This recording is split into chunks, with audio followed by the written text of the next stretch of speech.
Sejam bem-vindos. Começa agora mais um Jogo Económico. A partir de agora pode seguir-nos no site e nas redes sociais do Jornal Económico, mas também na Bola TV. Do Sporting de Braga ao Sporting Clube Portugal, o panorama das SADs parece estar a mudar e o objetivo passa naturalmente por conferir uma maior competitividade a estes emblemas. Este será o tema que vamos discutir na segunda parte do Jogo Económico. Neste primeiro tempo vamos falar das academias de futebol em Portugal que estão entre as melhores do mundo, de uma Final Four que vale praticamente 60% de todo o valor da Liga Portuguesa, mas também de um empréstimo obrigacionista em Alvalade que continua a ser a forma preferencial de financiamento no futebol português. Partimos assim para o hat-trick neste Jogo Económico.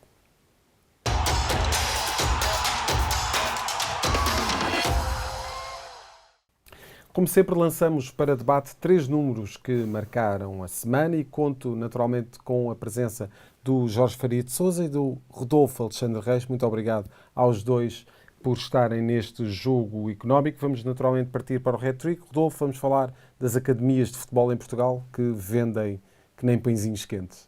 Sim, antes de mais cumprimentar-te a ti e ao Jorge Faria de Sousa, e falamos neste caso da Academia do Benfica, que foi aquela que mais dinheiro rendeu ao clube em vendas nos últimos 10 anos. Falamos de 516 milhões de euros, de acordo com os dados do Observatório do Futebol. Estas vendas dizem respeito a jogadores que tenham passado pelos clubes em questão durante 3 temporadas desportivas entre os 15 e os 21 anos. Para além do Benfica, surge na 7ª posição o Sporting Clube Portugal com vendas de 306 milhões de euros, seguido pelo Futebol Clube do Porto com 221 milhões de euros em vendas no 15º lugar deste ranking do Observatório do Futebol, e ainda o Sporting de Braga, cujas contas ascendem aos 99 milhões de euros. Muito bem, Jorge, de facto temos aqui números verdadeiramente impressionantes. Nós temos sempre que nos lembrar que em Portugal não temos assim um campo de recrutamento tão grande e que possamos ter aqui, enfim, temos muitos miúdos a praticar, miúdos e miúdas a praticar futebol em Portugal, mas naturalmente estamos sempre limitados pelo facto de sermos um país pequeno. É muito interessante que estas academias atinjam estes números e que são agora reconhecidas pelo Observatório do Futebol. Que comentário é que te apraz fazer relativamente a este músculo desportivo e de talento que os 3 grandes mostram nas academias? Sim, antes de mais cumprimentar-te a ti e ao Rodolfo, saudar quem nos está a acompanhar. Eu acho, e já o tenho vindo a dizer, é extremamente importante um binómio quando olhamos sobretudo para os 3 grandes, e incluindo aqui o Braga, mas mesmo olhando para emblemas de outra dimensão e mesmo noutros escalões, eu acho que é fundamental, por um lado, o papel do scouting, para poder identificar talento. No caso do Benfica, se quisermos olhar para o exemplo de Di Maria, que chega do Rosário Central e depois acaba por se transferir para o Real Madrid, voltando agora na última época, mas no caso do Sporting, situações como o Pedro Porro, Vitor Gyökeres, próprio Diomande, que eu acho que vai ser provavelmente uma das maiores vendas da história do Sporting Clube Portugal, e foi identificado um talento na segunda liga que estava por empréstimo de um clube dinamarquês e, portanto, altamente improvável. Mas se quisermos olhar para o Futebol Clube do Porto, sobretudo naquela relação com a América Latina, e jogadores que vêm, chegam ao Futebol Clube do Porto, cumprem 2 anos e acabam por depois mais tarde se transferir, e o outro fator determinante para o futebol português é claramente a formação. Basta olhar para os resultados que o futebol português tem tido. O Futebol Clube do Porto e Benfica já venceram em Youth League, o Sporting já esteve numa Final Four, veremos o que é que irá acontecer esta época, mas mesmo nos escalões sub-17, sub-19, onde Portugal recentemente já conquistou o Campeonato da Europa, os próprios escalões sub-21, onde Portugal tem sido uma das seleções tradicionalmente mais fortes e candidatas a vencer troféus. É o único título que falta. É o único título que falta, aliás, nos escalões de formação, e portanto olhamos para este panorama e percebemos que para as equipas serem competitivas, e até de um ponto de vista das competições europeias, obviamente tem que haver esse binómio extremamente bem pensado e bem trabalhado para recrutar talento e poder fazer encaixes financeiros mais à frente, por um lado com o scouting e por outro essa aposta na formação.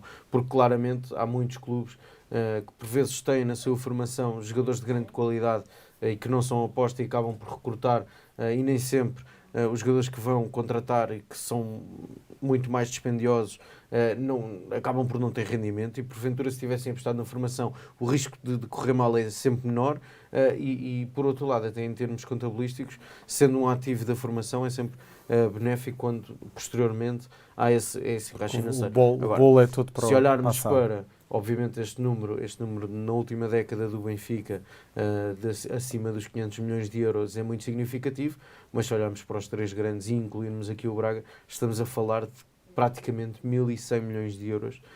É um valor muito significativo, sendo que eu acho que quando olharmos para os números na próxima década, vai haver, por um lado, o Sporting neste momento a aproximar-se mais do Benfica e o próprio Braga a aproximar-se dos outros. O Braga nestes números tem cerca de 90 milhões de euros e eu acho que vai haver claramente uma aproximação, porque o Braga apostou também na sua academia jovem. Muito bem, nós já vamos antecipar no próximo número, Rodolfo, aquilo que será a Final Four da Taça da Liga, mais para o final do mês, mas avançamos já com um número verdadeiramente interessante em que percebemos que os 4 clubes que estão presentes nessa Final Four têm uma fatia importantíssima daquilo que é o valor global da Liga. Sim, o Benfica, Sporting, Clube Portugal, Sporting, Braga e Estoril valem 60% daquilo que é a Liga Portuguesa. Os 4 emblemas que vão estar presentes na Final Four da próxima semana em Leiria valem em conjunto 848 milhões de euros. Se pensarmos que a Liga Betclic vale 1,4 mil milhões de euros, temos aqui os tais 60% de rácio destes 4 clubes, daquilo que eles representam para a Liga Betclic. Aqui o Benfica destaca-se obviamente com um valor de 380 milhões de euros, é o plantel mais valioso, seguindo-se o Sporting com 306 milhões de euros, o Braga com 133 milhões e o Estoril com apenas 27 milhões de euros, fruto dessa eliminação do Futebol Clube do Porto na fase de grupos. Senão teríamos uma percentagem muito maior, não era, Jorge? Sim, e eu acho que esta competição vai haver um novo formato, como é conhecido, onde irão estar apurados para uma Final Eight, os 6 primeiros da Primeira Liga e os 2 primeiros da Segunda Liga, o que me parece que é absolutamente ridículo. Já o tenho vindo aqui a dizer, julgo que até já trouxe aqui como figura da semana, se a memória não me falha, porque olhamos para outras competições. E se olharmos para a Taça da Liga do ponto de vista dos clubes menores terem mais competição, terem mais jogos, terem a possibilidade de jogar e de competir e lutar por troféus, parece-me que esta fórmula da competição com 4 grupos, onde passa apenas o primeiro, mas onde nos 4 grupos estão teoricamente as 4 equipas mais fortes, e normalmente está num grupo o Braga, noutro o Sporting, noutro o Benfica e noutro o Futebol Clube do Porto, é mesmo a pedir que numa Final Four estejam estes 4. Acabou por haver uma grande surpresa este ano com o Estoril a chegar a esta Final Four, eliminando o Futebol Clube do Porto, mas eu devo dizer que o modelo competitivo deveria de ser diferente, deveria de ser mais à inglesa, com uma competição da Taça da Liga a ser disputada entre os clubes da Primeira e da Segunda Liga, ou seja, os clubes profissionais, para quem nos está a ouvir, onde sejam eliminatórias a um jogo e quem vencer passa à fase seguinte, e isso aí sim permitiria haver surpresas, permitiria haver, se quisermos, igualdade de oportunidades à partida, para que houvessem essas surpresas. Não me parece de todo que o modelo competitivo que se irá proceder a partir da próxima temporada seja o melhor do ponto de vista da competição, uma competição que, na minha opinião, até acabou por ser, neste seu histórico, e já vão quase 15 anos, ou sensivelmente 15 anos, tem sido recorrentemente maltratada, muitas vezes a mudar o seu modelo competitivo. Na última época houve 8avos de final, aliás houve quartos de final e depois uma Final Four. Este ano já retomámos as fases de grupos e o ano passado teria sido. Não há aqui uma coerência competitiva, não é, Jorge? Eu acho que eu volto a defender o modelo competitivo, à semelhança do que acontece na Taça de Portugal, eliminatórias é um jogo a eliminar, e quem vencer esse jogo se segue para a próxima fase. De resto é assim que funciona no futebol inglês, por exemplo. Isso muitas vezes temos o futebol inglês como exemplo. Eu percebo que Pedro Proença e os responsáveis da Liga de Clubes tenham esta pretensão de ter, em teoria, as 4 equipas mais fortes na Final Four, mas parece-me que é desvirtuar a competição. E não correu bem este ano. E vamos partir para o último número, temos apenas 3 minutos para a discussão, vamos falar do lançamento de um empréstimo obrigacionista em Alvalade. Exatamente, a Sporting SAD que se prepara para, durante o ano de 2024, realizar um empréstimo obrigacionista de 50 milhões de euros, de resto foi assim que o clube comunicou esta semana à CMVM, um empréstimo obrigacionista que será debatido numa Assembleia Geral que o Sporting Clube Portugal vai realizar no próximo dia 6 de fevereiro e onde será também analisada a recompra das MOCs ao novo banco. E de facto temos aqui o Sporting a iniciar o ano com uma série de desafios,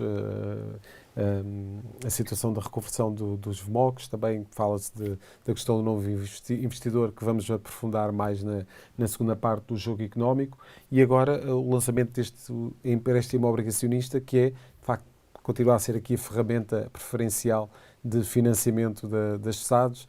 Como é que vês este lançamento, Jorge, rapidamente, para terminarmos esta primeira parte? Eu acho que vai ter sucesso, porque mesmo noutras alturas em que o clube vivia maiores dificuldades, a procura excedeu sempre à oferta. E, portanto, mesmo aquela primeira operação, no início do mandato de Frederico Varandas, a procura excedeu a oferta e acabou por ser uma operação de sucesso. Na altura, se a memória não me falha, foram 30 milhões de euros, não tendo os números de cabeça, mas recordo-me que era um valor nessa ordem de grandeza.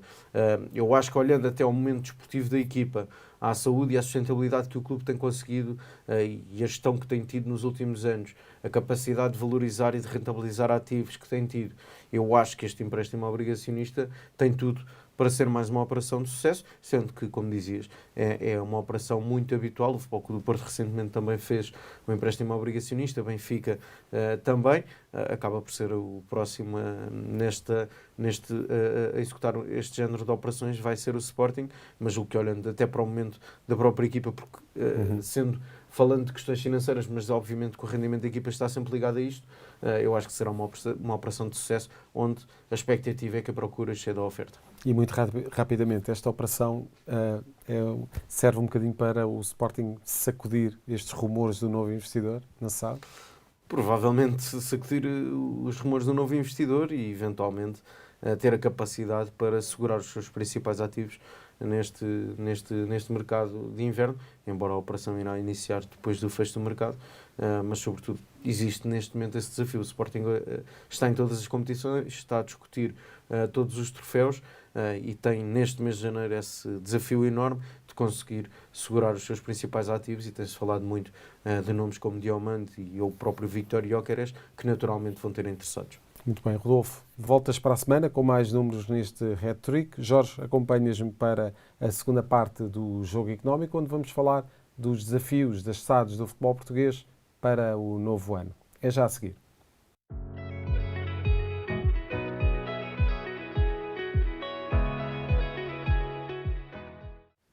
Estamos de volta para a segunda parte deste Jogo Económico. O panorama das SADs em Portugal parece estar a mudar. Em Braga vai ser eliminado o artigo que obriga a SAD a garantir a maioria. Em Alvalade fala-se da possível entrada de um novo investidor. Pode 2024 ser um ano em que se muda o paradigma das maiorias de capital em prol da abertura a novos investidores que possam dar maior competitividade a estas organizações. Para esta segunda parte temos connosco Gonçalo Almeida, especialista em Direito Esportivo e juiz da Câmara de Agentes do Tribunal de Futebol da FIFA. Muito obrigado, Gonçalo, por este regresso ao Jogo Económico para um tema que é muito interessante. Aliás, em 2024 temos dedicado praticamente todos os programas às SADs de futebol. Falámos da semana passada do Futebol Clube do Porto, falámos do Sporting num dos primeiros programas desta nova temporada do Jogo Económico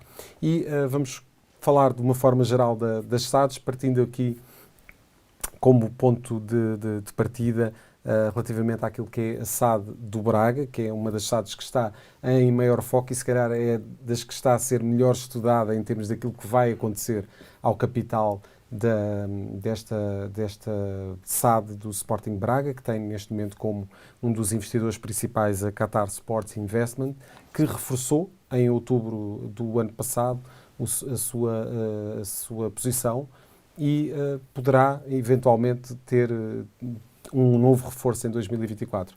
Gonçalo, como é que vê de facto toda esta mudança que poderá estar aí à porta para as SADs em Portugal?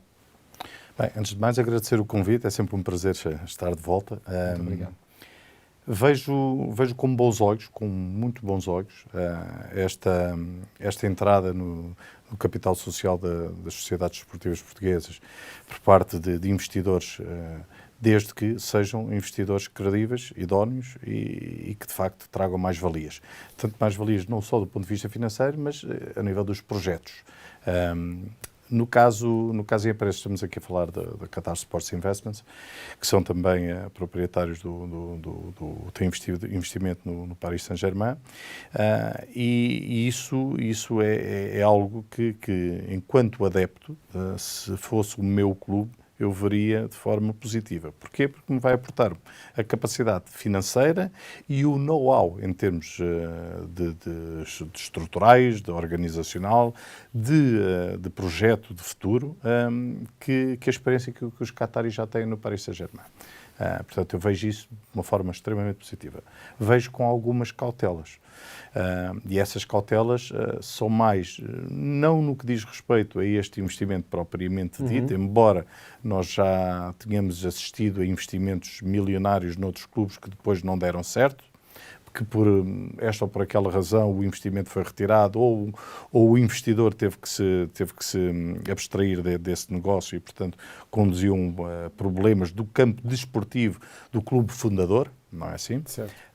Mas, ainda assim, neste caso, atendendo à credibilidade do grupo e à capacidade financeira, eu veria com bons olhos. Cautelas. Sim, cautelas relativamente à questão da proveniência dos capitais, à idoneidade do investidor, que não se aplicaria tanto neste caso em apreço, mas aplica-se à esmagadora maioria dos casos dos investidores ou potenciais investidores que pretendem investir nas sociedades desportivas em Portugal.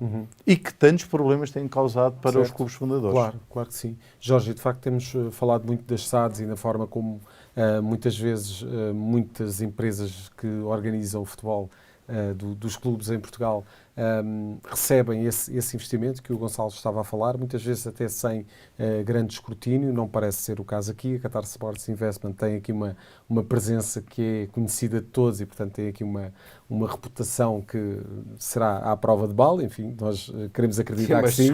Nós que estamos do futebol português queremos acreditar que que este capital está perfeitamente escrutinado. Como é que vês esta mudança ao nível falando já do Sporting Braga, mas depois daqui a pouco partindo para outras análises, o facto de Qatar Sports Investment poder ainda reforçar mais o seu capital no Sporting Braga em 2024 vai resultar exatamente no quê? Olha, não sendo jurista, e antes de mais cumprimentando primeiro o Gonçalo Almeida, eu acho que coloca-se desde logo um problema de conflito de interesses. E isto porque, e para o ano, pode não acontecer só com o Braga e o Paris Saint-Germain, de resto acho difícil que o Braga vá estar na Liga dos Campeões, o Paris Saint-Germain estará com certeza, mas vai-se colocar, por exemplo, ao Grupo City. O Girona está a fazer uma época extraordinária, já o destacámos aqui noutros programas, e o City também vai estar na Liga dos Campeões, ao que tudo indica. Já acontece o mesmo com o Grupo RB, com o Salzburgo e o Leipzig recorrentemente a serem presença na mesma competição sob a alçada da UEFA, e esta época podia-se ter colocado esse problema. Ou seja, poderia, no limite, o Braga ter passado a fase de grupos e nos oitavos de final ter defrontado o Paris Saint-Germain, que também, como sabemos, está na Liga dos Campeões. Acabou o Braga por cair para a Liga Europa e esse conflito de interesses não se colocou. Mas não sendo jurista, levanto desde logo esta objeção, e eu acho que a UEFA tem que estar claramente muito, muito atenta para evitar este tipo de situações que sobretudo... Quase de amadorismo, não é, Jorge? Não, sobretudo com o Leipzig e com o Salzburgo é absolutamente é absolutamente evidente, senão podemos voltar aqui à história do futebol espanhol, quando uma final da Taça do Rei foi disputada entre o Real Madrid e o Castilha na final. E, portanto, obviamente que a UEFA, enquanto entidade reguladora e que deve supervisionar o futebol europeu, deve ter, obviamente, este tipo de situações em atenção. A segunda nota que me parece relevante, e já o tenho vindo a dizer, acho que o Braga precisa de dar um próximo passo. Muito mais importante que esta entrada de capital, eu acho que é a ligação com os adeptos e com a cidade. Porque olhamos ali ao lado e o Vitória Sport Clube tem uma média de assistência superior ao Sporting Clube Braga. E eu acho que o Braga ainda não tem essa ligação com os adeptos tão forte quanto outros clubes, e se calhar por via disso é que uma proposta deste género feita pela direção do clube numa Assembleia Geral de Sócios pode passar. Porque, e podemos abrir aqui para uma segunda volta, é verdade que o Sporting Clube Portugal SAD está neste momento, ao que tudo indica, e o que tem vindo a ser noticiado pela imprensa, à procura de um investidor para uma percentagem relativamente reduzida da SAD, até porque dia 15 de fevereiro é que as VMOCs se vão converter em ações, e o Sporting volta a ter 88%, se a memória não me falha, do capital da SAD. Há a questão, qualquer tipo de entrada de investidor, seja no Sporting, Futebol Clube do Porto ou Benfica, tem que ter a aprovação de uma Assembleia Geral de Associados. E olhando para a história dos três grandes, claramente que acho que os adeptos não vão abdicar de ser os donos da SAD, por via, obviamente, do clube, e acho mais difícil passar e que nos três grandes seja aceite a questão da perda de maioria. E no Braga já se coloca essa questão. Eu acho que os próprios dirigentes do Braga neste momento estão a perceber uma questão muito simples, e os resultados é isso que o demonstram. No início da temporada, muita da imprensa desportiva indicava o Braga como candidato ao título, até à frente de Sporting. A verdade é que o Braga está a 10 pontos de Sporting, aí a 9 do Benfica. E se olharmos para os confrontos diretos, não ganhou nenhum jogo. Perdeu 2 vezes com o Benfica, empatou com o Sporting, empatou com o Vitória Sport Clube no Derby do Minho, e perdeu com o Futebol Clube do Porto. E até são coerentes ali. Existe uma grande coerência em termos daquilo que é o comentário desportivo em relação ao plantel do Sporting Braga, que até parece ter um plantel lacunas, equilibrado, um plantel com qualidade, mas porventura os próprios dirigentes do Sporting Clube Braga percebem que necessitam de maior investimento para que o Braga se transforme num clube mais forte e poder efetivamente lutar pelo campeonato. É verdade que o Braga já luta pela Taça da Liga, Taça de Portugal, tem chegado a finais, tem conquistado alguns troféus sobretudo nas últimas 2 décadas, mas ainda assim muito longe, sobretudo numa prova de regularidade como o campeonato, muito longe dos outros 3. Jorge, puxaste aqui um tema que eu acho que é muito interessante tentar perceber também junto do Gonçalo o que é que o Gonçalo pensa sobre isto, relativamente àquilo que é, muitas vezes os clubes, como o Sporting Braga, procurarem de facto este tipo de investidores fortes e que têm já uma presença muito relevante no capital, mas depois faltar-lhes dar o tal salto em termos de ligação, muitas vezes com o público e com os sócios, que tem sido feito. Aliás, em termos desportivos, o Sporting Braga tem sido de facto uma equipa muito coerente nos últimos 15 anos, 20 anos do futebol português, e portanto já se nota também, e vimos já algumas imagens em Braga de uma maior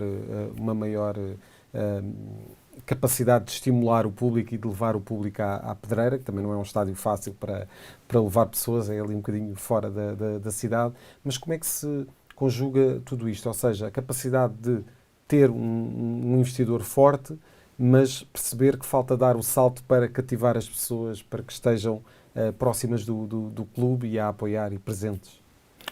Bem, gostaria antes de fazer um pequeno à parte, porque foram mencionadas aqui questões, eu acho que são extremamente importantes, extremamente relevantes. Desde logo, a questão da multipropriedade de clubes, não é? Sim. Que é hoje em dia, de facto, uma realidade que veio para se aprofundar cada vez mais, não é? E desculpe interromper, temos outro caso no futebol português, que não falámos aqui, mas já chegámos a mencionar por causa da questão dos ordenados em atraso, o Rio Ave foi salvo por um outro investidor que tem o Olympiacos e o Nottingham Forest. Exatamente. Esta questão da multipropriedade é extremamente atrativa para esses grupos, porque permitem, de facto, não só fluxos financeiros, como fluxos desportivos. Sim, dos jogadores. E esses fluxos desportivos, igualmente, por vários tipos de escalões de competitividade, não é? Em que tem um clube num determinado patamar, um outro a seguir, que lhes permite fazer uma troca, uma circulação de ativos desportivos. E depois, do ponto de vista financeiro e contabilístico, também aporta-lhes grandes vantagens, não é? Portanto, e isto é uma realidade para ficar, aliás, para se agravar no bom. Eu não vejo nem no bom, consigo perceber, é uma realidade, tem questões positivas, como tudo na vida, nada é 100% negativo ou 100% positivo. Do meu ponto de vista, este apresenta-me um maior receio, porque isto permite um controle da competição, em alguns casos. Por exemplo, como foi dito aqui, a questão da Champions, com o Leipzig e com o Salzburg. O Girona figura-se como candidato forte a participar na próxima edição da Champions, conjuntamente com o City. Mas se quisermos também ser mais, mais atentos ao fenómeno do futebol, a questão do conflito de interesses está logo na própria UEFA, em que um dos patrocinadores principais, a Gazprom, é um dos investidores do Zenit. Certo. Existiu essa polémica aqui há alguns anos. Não é? Ora bem... E não era só o Zenit. Tenho uma noite muito má memória com um patrocinado pela Gazprom, com o Schalke. Pronto. E esta é uma realidade que, quer dizer, não basta ser, é preciso parecer. Não é? E isto é de evitar. A multipropriedade, caminhamos nesse sentido. Coloca grandes desafios também à UEFA. Coloca-nos enormes desafios. Essa questão que me colocaste relativamente à identidade do clube, à própria identidade do clube, em termos dos adeptos, dos sócios, é bastante pertinente, e nós vivemos gerações em que a possibilidade de alienar a maioria do capital nem se colocava, porque os sócios iriam rejeitar de imediato. Eu estou em crer que essa mentalidade está a mudar. Porquê? Porque o mercado nacional é manifestamente insuficiente para responder às aspirações desportivas dos grandes, dos ditos grandes, que eu não gosto dessa denominação. E onde é que se consegue, de facto, uma injeção? É com investidores. E os investidores vão querer, obviamente, gerir o seu próprio dinheiro. E, portanto, vão querer ter uma maioria de capital. Ou seja, se atendermos à realidade financeira, tanto do Futebol Clube do Porto como do Sporting, e eu dou-vos o exemplo do Futebol Clube do Porto, e já concluo porquê.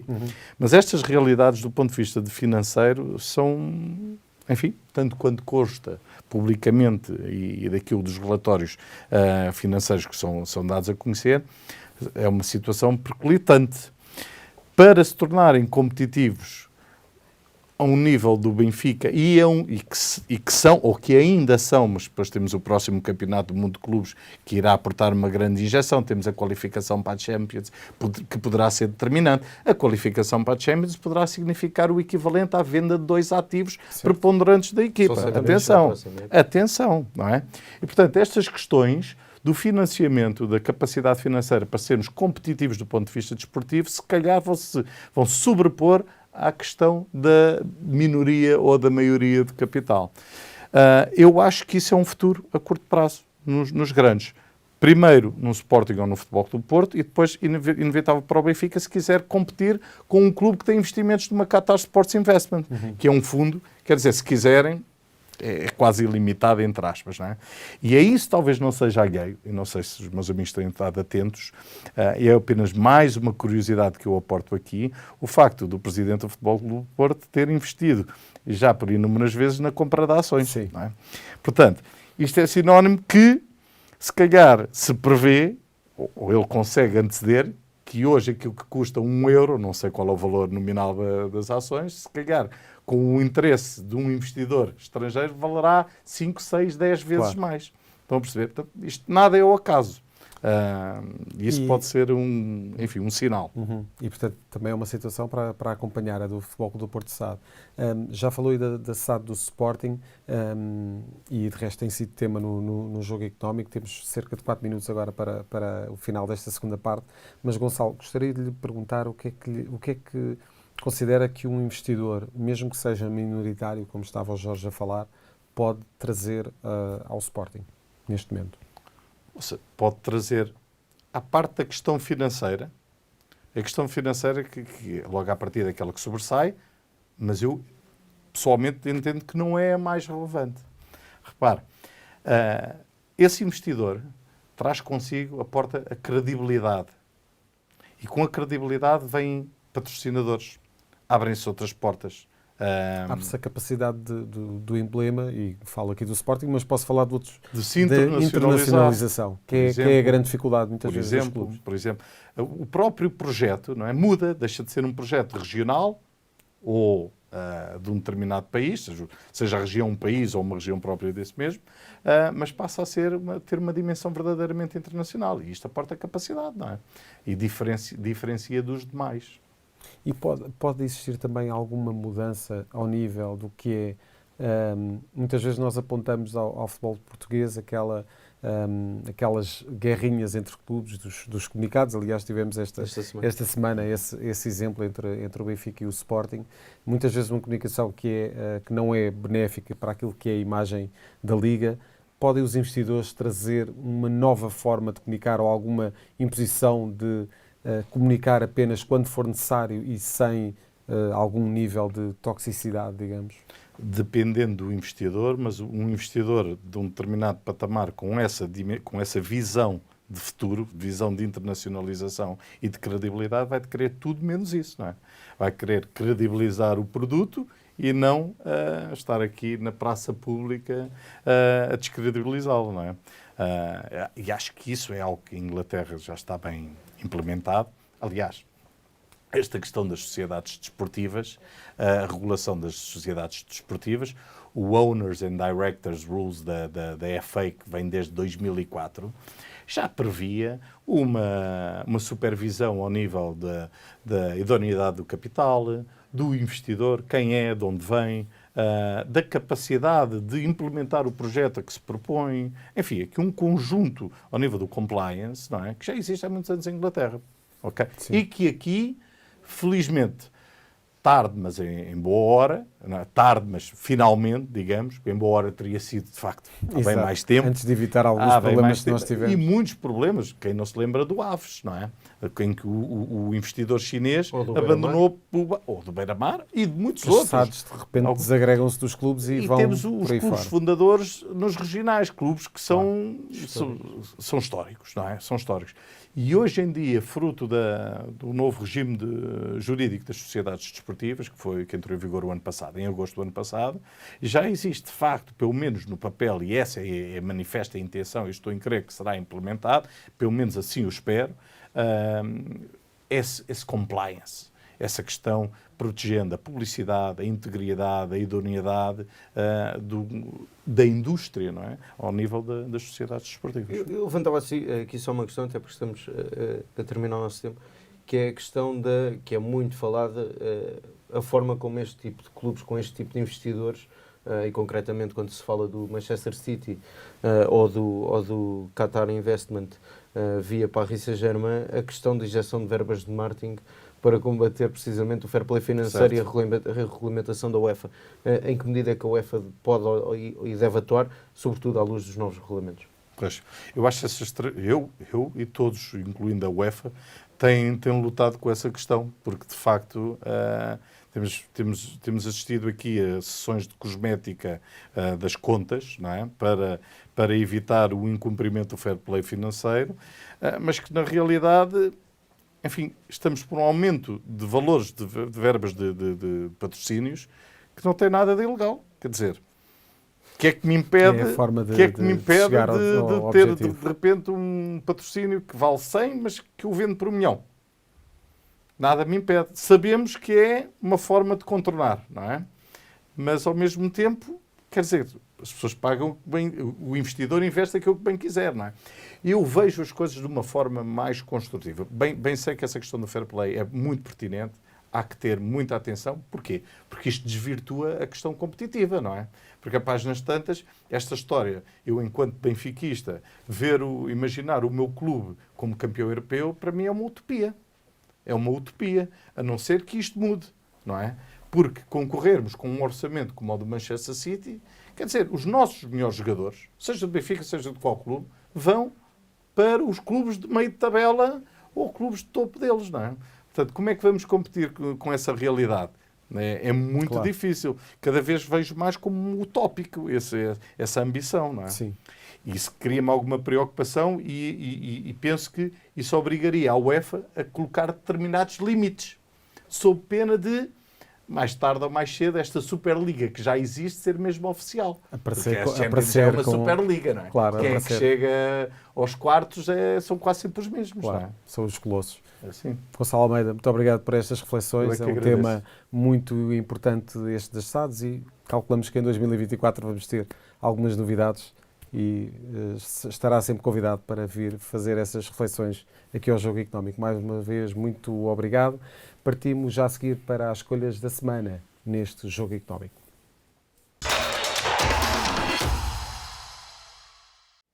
Estamos de volta para a terceira parte do Jogo Económico e para as escolhas da semana. Jorge, vamos começar por um treinador português que, contrariamente às expectativas, já prolongou o seu vínculo ao Palmeiras.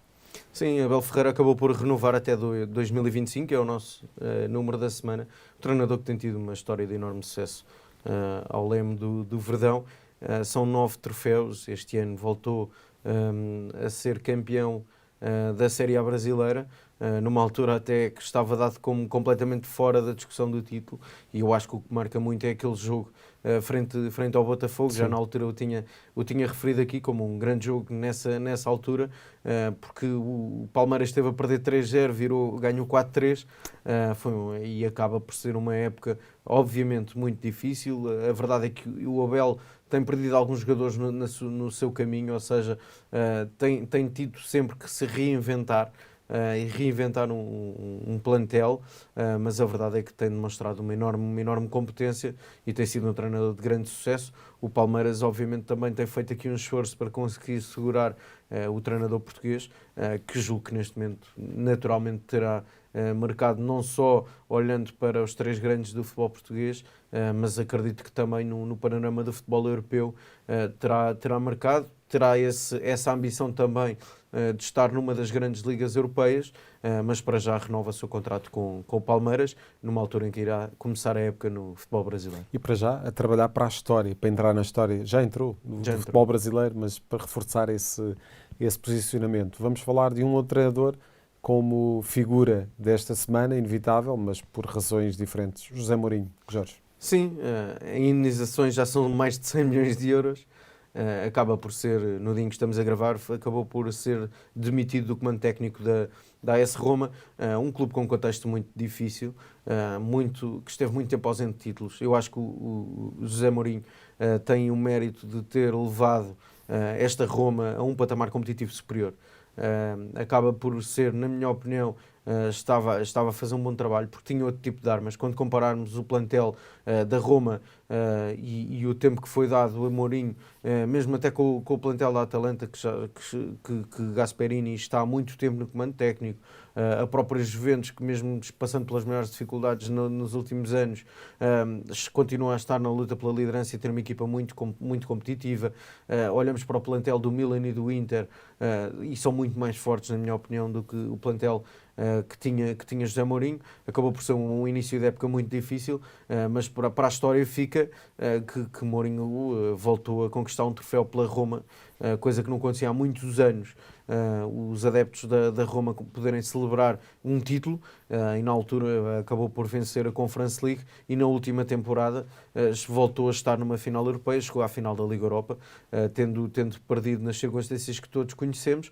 Acaba por ser a figura da semana, por ser uma saída que, independentemente dos resultados não serem aquilo que, obviamente, os adeptos pretenderiam, mas eu acho que os adeptos romanos deviam ter olhado para a sua história recente. Sim. E um clube que não conquista a Série A, o Calcio, há mais de 20 anos, ter tido o privilégio de ter um treinador como José Mourinho, independentemente de a equipa não praticar um futebol atrativo, a verdade é que estiveram em 2 finais europeias, e eu acho que nisso o treinador português tem muito mérito.